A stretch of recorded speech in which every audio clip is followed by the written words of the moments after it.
धलाई जिले के अंतर्गत छावमनु गवर्नमेंट इंग्लिश मीडियम स्कूल में स्कूल के पढ़ते बच्चों पर अपने मिड डे मील की खिचड़ी खाने के बाद अचानक पेट दर्द, सर दर्द, उल्टी, सर चकराकर बेहोश होने जैसे लक्षण दिखाई देने लगते हैं। उन्हें तुरंत अस्पताल ले जाया गया। इसी के दौरान बच्चे जो खिचड़ी नहीं खा रहे थे उन पर भी इसकी खुशबू से बुरा असर दिखाई देने लगा। हादसे का कारण अभी तक ज्ञात नहीं है। छात्रों के माता पिता अपना ज्ञान खो बैठे हैं। चिंतित है उनके साथ क्षेत्र के लोग भी। हम तो बाइक असलाम स्कूल থেকে আইয়া আমি ওখানে খবর আইয়া পাইছি যে কিশোরী খাইয়া বলে একটা অসুস্থ হয়ে পড়ছে হসপিটালে আইয়া এটা ছেলেরা জানে আর কি খাইতে সময় বলে কিছু ওষুধের গন্ধ এরকম মানে অনুভব করছে। তার কিছুক্ষণ পরে অনেকে ফিট হয়েছে বা পেট ব্যথা শুরু হয়ে গেছে গা এভাবে চলছিল আর কি। কেউ কইতে পারবো সাত নাড়া দিতে।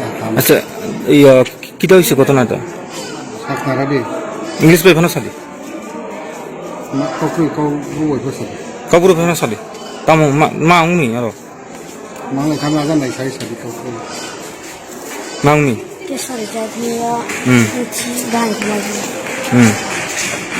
আর সে উঠি গান মাঝে বিটি বাহি মানমি ও কিছু চামানি পড়েছে আমতি অঙ্গ না নিনি তাম উনি বহক দে বেট না খাই অবদে হ্যাঁ সাঙ্গ নিনি মুখে মামি হ্যাঁ জয়নিক রিয়াং রান্না তো করলাম স্যার ভালো চাল রান্না দিছে দোকান থেকে আলু দিছি আজকে সবজি মানে কিছু দিছি না ডাল চাল আলু আজকে খিচুড়ি চাল মানে আমরা তো রান্না করা কইরা খাবাইয়া তারা আমরা ঘরে গেছি আমার কিছু অনেক পরে ওই 11:30-12টার দিকে খাবাই গেছি।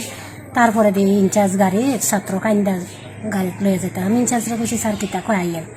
তারপর হসপিটাল গেলাম গিয়া দেখি ছাত্র 30-35 জন সিটের মধ্যে ফেলেন না কেউ কথা ব্যথা করে কেউ মাথা ব্যথা মাথা ঘুরায় ওইটা আর কি স্যার। আর তো অতদিন ধরে যে খিচুড়ি খাওয়াইতেছে 3 দিন তো এরকম হয়েছে না স্যার। তো আজকে কি কারণে হয়েছে এটা কথা? এইটাই তো স্যার আমারও মাথা শূন্য। এটা কি চালটি কি আগের চাল না এটা নতুন চাল? চালে বস্তা থেকে দিছে আর ডাল দোকান থেকে আনা দিছে। ডাল যে ডিসকালার ডাল দিয়ে এটি রান্না করি না। আচ্ছা ডালটি খুব নোংরা হয়েছে এটি নিয়ে স্যার মনে আবার ফিরিয়ে দিব 3 বস্তা না 2 বস্তা ডাল। আমরা কইতাম পারি না স্যারে আমরা মাইপা দেয় দত্তরি মাইপা দেয় আমরা দিলে আমরা রান্না করি। চালটি কি এটা কিটা আগের চালটি নাকি এটা নতুন চাল আনা হয়েছে? না এটি বস্তা মানে কোন দিন জানি আনছে আমার সঠিক করে মনে নাই। আচ্ছা তো এখান থেকে কি আজকে ইডি আগে ধরেন কয়েকদিন ধরে কি এখান থেকে রান্না করতেছেন এই চাল? চাল তো ভাত রান্না করতে আসি খিচুড়ি শনিবার সোমবার খিচুড়ি স্যার। আচ্ছা রান্না করি দিয়ে কোনো অসুবিধা হয় না তো। তাহলে আজকে ঘটনাটা হয়েছে এই কারণে? আজকে তো ওখানে কি এই গরমের থেকে আনি খিচুড়ি খাইছে জল খাইলে তো খিচুড়ি খাই অন্য পেটে ব্যথা হয় কেউ আর একজন একটা ছাত্র একটা দেখে আনি নার্ভাস হয়ে আনি এমন নিয়ে হয়েছে কি কইতাম স্যার। আমারও মানে খুব খারাপ লাগে স্যারেরও খুব খারাপ লাগছে সবাই রয়েছে। আচ্ছা ঠিক আছে ভগবান এমন দিন না করুক যদি একটা কিচ্ছু এটা তো স্যার খুব একটা খারাপ দাঁড়াই। ঠিক আছে।